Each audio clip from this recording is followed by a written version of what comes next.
says, if you have ears, listen to what the Spirit says to the churches.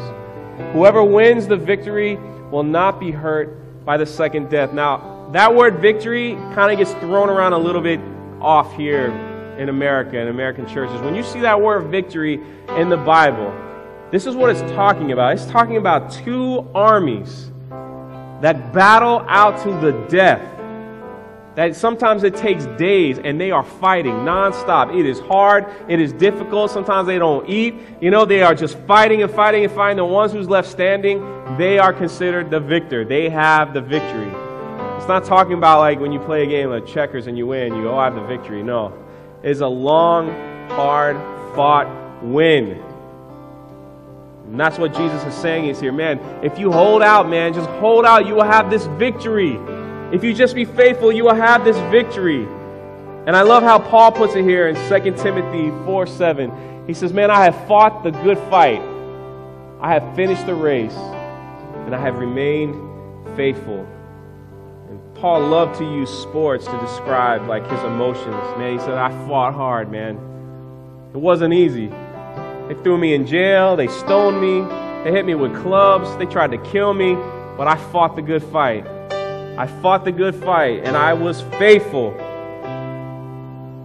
And when I see that verse, it reminds me of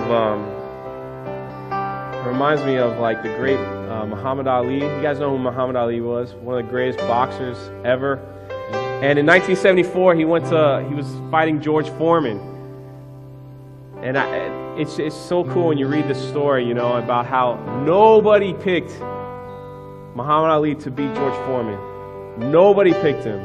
They said he was too old, he was too slow, he didn't have it in him anymore because he had lost some fights beforehand. And George Foreman at the time was just this big, massive dude, and he was just knocking people out by the third round. You know, he was just tearing it up. And here comes Muhammad Ali, and they're like, dude, you shouldn't even fight this guy. People were trying to talk him out of it, saying, you're not even going to win. So their final press conference, in Muhammad Ali's fashion, in his way, he stands and he looks and he goes, man, I know all you guys got him.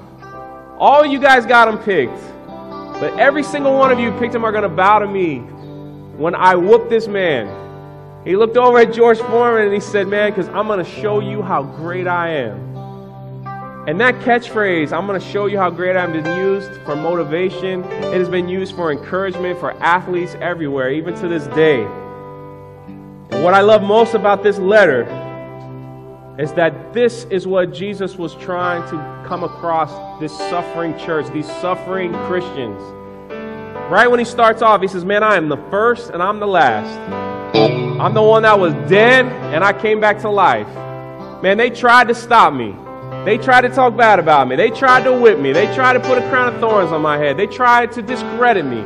They tried to kill me. They tried to put me in a grave. But I showed them how great I am. And he's telling you, he said, listen, just be faithful to me.